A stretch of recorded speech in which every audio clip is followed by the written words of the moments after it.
kalau korang ada suami korang nak kahwin satu lagi, korang okey tak? Tak okey. Tak. Sebab?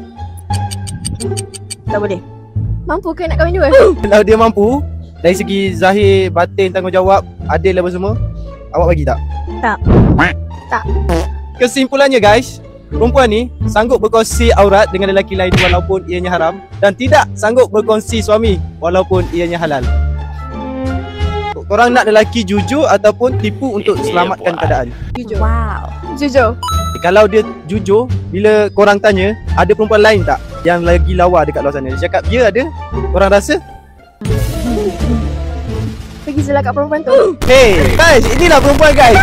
Dia ingat dia memang lawa ke? Dia ingat memang tak ada perempuan lain ke lagi lawa daripada dia? Memang confirm ada lah guys. Ini dunia guys. Dia nak kita jujur. Bila kita jujur, dia macam tak boleh terima hakikat. Weh, ni keluar.